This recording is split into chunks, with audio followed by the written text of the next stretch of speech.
Chapter 18. Dead or Alive? I went walking on, still facing the moon, who, not yet high, was staring straight into the forest. I did not know what ailed her, but she was dark and dented, like a battered disk of old copper, and looked dispirited and weary. Not a cloud was nigh to keep her company, and the stars were too bright for her. "Is this going to last forever?" she seemed to say. She was going one way, and I was going the other, yet through the wood we went a long way together. We did not commune much, for my eyes were on the ground, but her disconsolate look was fixed on me. I felt without seeing it. A long time we were together, I and the moon walking side by side, she the dull shine, and I the live shadow. Something on the ground under a spreading tree caught my eye with its whiteness, and I turned toward it. Vague as it was in the shadow of the foliage, it suggested, as I drew nearer, a human body. "Another skeleton," I said to myself, kneeling and laying my hand upon it. A body it was, however, and no skeleton, though as nearly one as body could well be. It lay on its side and was very cold. Not cold like stone, but cold like that which was once alive, and is alive no more. The closer I looked at it, the oftener I touched it, the less it seemed possible it should be other than dead. For one bewildered moment I fancied it was one of the wild dancers, a ghostly Cinderella perhaps, that had lost her way home, and perished in the strange night of an out-of-door world. It was quite naked, and so worn that, even in the shadow, I could, peering close, have counted without touching them every rib in its side. All its bones, indeed, were as visible as if tight covered with only a thin elastic leather.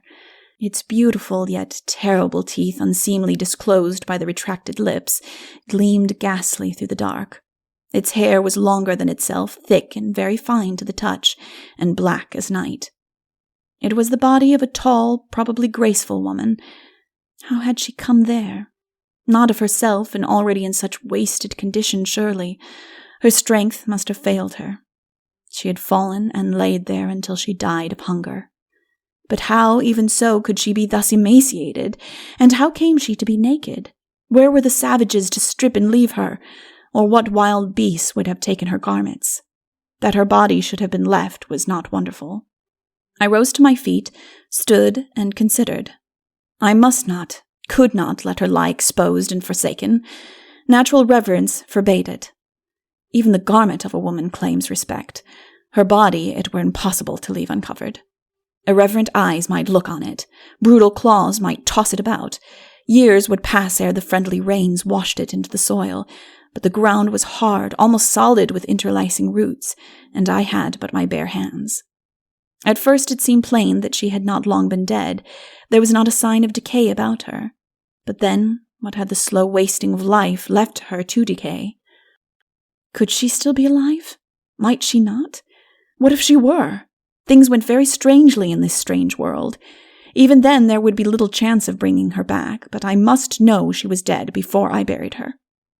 As I left the forest hall, I had spied in the doorway a bunch of ripe grapes, and brought it with me, eating as I came. A few were yet left on the stalk, and their juice might possibly revive her. Anyhow, it was all I had with which to attempt her rescue. The mouth was happily a little open, but the head was in such an awkward position that, to move the body, I passed my arm under the shoulder on which it lay, when I found the pine needles beneath it warm. She could not have been any time dead, and might still be alive, though I could discern no motion of the heart or any indication that she breathed. One of her hands was clenched hard, apparently enclosing something small. I squeezed a grape into her mouth, but no swallowing followed. To do for her all I could, I spread a thick layer of pine needles and dry leaves, laid one of my garments over it, warm from my body, lifted her upon it, and covered her with my clothes and a great heap of leaves. I would save the little warmth left in her, hoping an increase to it when the sun came back. Then I tried another grape, but could perceive no slightest movement of mouth or throat. Doubt, I said to myself, may be a poor encouragement to do anything, but it is a bad reason for doing nothing. So tight was the skin upon her bones that I dared not use friction. I crept into the heap of leaves, got as close to her as I could, and took her in my arms. I had not much heat left in me, but what I had I would share with her. Thus I spent what remained of the night, sleepless and longing for the sun. Her cold seemed to radiate into me, but no heat to pass from me to her. Had I fled from the beautiful sleepers, I thought, each on her dim, straight silver couch, to lie alone with such a bedfellow? I had refused a lovely privilege. I was given over to an awful duty. Beneath the sad, slow-setting moon, I lay with the dead and watched for the dawn. The darkness had given way, and the eastern horizon was growing dimly clearer, when I caught sight of a motion rather than of anything that moved, not far from me and close to the ground. It was the low undulating of a large snake, which passed me in an unswerving line, presently appeared, making as it seemed for the same point, what I took for a roebuck doe and her calf. Again a while, and 2 creatures like bear cubs came, with 3 or 4 smaller ones behind them. The light was now growing so rapidly that when, a few minutes after, a troop of horses went trotting past, I could see that although the largest of them were no bigger than the smallest Shetland pony, they must yet be full grown, so perfect were they in form, and so much had they all the ways and action of great horses. They were of many breeds. Some seemed models of cart horses, others of chargers, hunters, racers. Dwarf cattle and small elephants followed. "Why are the children not here?" I said to myself. "The moment I am free of this poor woman, I must go back and fetch them." Where were the creatures going? What drew them? Was this an exodus or a morning habit? I must wait for the sun. Till he came, I must not leave the woman. I laid my hand on the body, and could not help thinking it felt a trifle warmer. It might have gained a little of the heat I had lost. It could hardly have generated any. What reason for hope there was had not grown less. The forehead of the day began to glow, and soon the sun came peering up, as if to see for the first time what all this stir of a new world was about. At sight of his great innocent splendor, I rose full of life, strong against death. Removing the handkerchief I had put to protect the mouth and eyes from the pine needles, I looked anxiously to see whether I had found a priceless jewel, or but its empty case. The body lay motionless, as when I found it. Then first, in the morning light, I saw how drawn and hollow was the face, how sharp were the bones under the skin, how every tooth shaped itself through the lips. The human garment was indeed worn to its threads, but the bird of heaven might yet be nestling within, might yet awake to motion and song. But the sun was shining on her face. I rearranged the handkerchief, laid a few leaves lightly over it, and set out to follow the creatures. Their main track was well beaten, and must have long been used, likewise many of the tracks that joining it from both sides merged in and broadened it. The trees retreated as I went, and the grass grew thicker. Presently the forest was gone, and a wide expanse of loveliest green stretched away to the horizon. Through it, along the edge of the forest, flowed a small river, and to this the track led. At sight of the water, a new though undefined hope sprang up in me. The stream looked everywhere deep and was full to the brim, but nowhere more than a few yards wide. A bluish mist rose from it, vanishing as it rose. On the opposite side, in the plentiful grass, many small animals were feeding. Apparently they slept in the forest, and in the morning sought the plain, swimming the river to reach it. I knelt and would have drunk, but the water was hot and had a strange metallic taste. I leapt to my feet. Here was the warmth I sought, the first necessity of life. I sped back to my helpless charge. Without well considering my solitude, no one will understand what seemed to lie for me in the redemption of this woman from death. Prove what she may, I thought with myself, I shall at least be lonely no more. I had found myself such poor company that now first I seemed to know what hope was. This blessed water would expel the cold death and drown my desolation. I bore her to the stream. Tall as she was, I found her marvelously light. Her bones were so delicate and so little covered them. I grew yet more hopeful when I found her so far from stiff that I could carry her on one arm, like a sleeping child, leaning against my shoulder. I went softly, dreading even the wind of my motion, and glad there was no other. The water was too hot to lay her at once in it. The shock might scare from her the yet fluttering life. I laid her on the bank, and dipping one of my garments, began to bathe the pitiful form. So wasted was it that, save from the plentifulness and blackness of the hair, it was impossible even to conjecture whether she was young or old. Her eyelids were just not shut, which made her look dead the more, There was a crack in the clouds of her night at which no sun shone through. The longer I went on bathing the poor bones, the less grew my hope that they would ever again be clothed with strength, that ever those eyelids would lift and a soul look out. Still I kept bathing continuously, allowing no part time to grow cold while I bathed another, and gradually the body became so much warmer that at last I ventured to submerge it. I got into the stream and drew it in, holding the face above the water, and letting the swift, steady current flow all about the rest.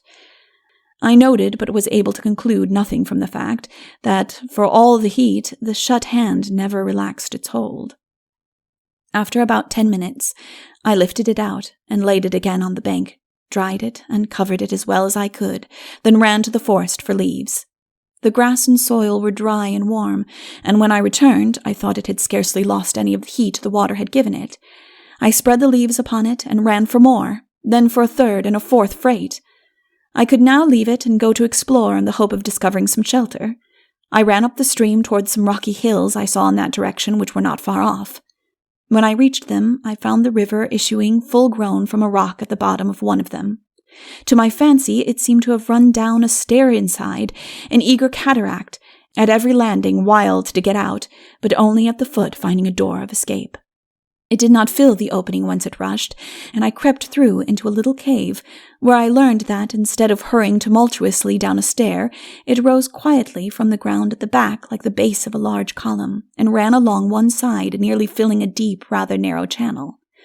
I considered the place, and saw that, if I could find a few fallen boughs long enough to lie across the channel, and large enough to bear a little weight without bending much, I might, with smaller branches and plenty of leaves, make upon them a comfortable couch, which the stream under would keep constantly warm.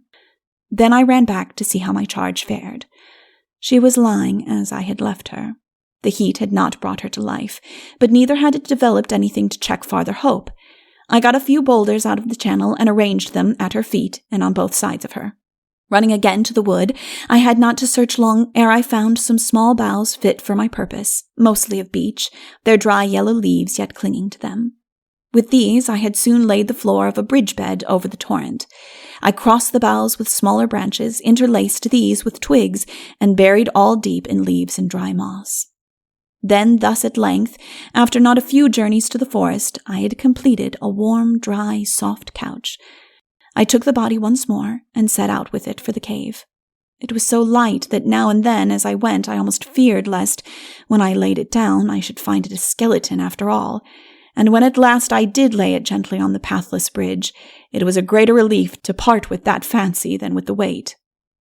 Once more I covered the body with a thick layer of leaves, and trying again to feed her with a grape, found to my joy that I could open the mouth a little farther. The grape indeed lay in it unheeded, but I hoped some of the juice might find its way down. After an hour or two on the couch, she was no longer cold.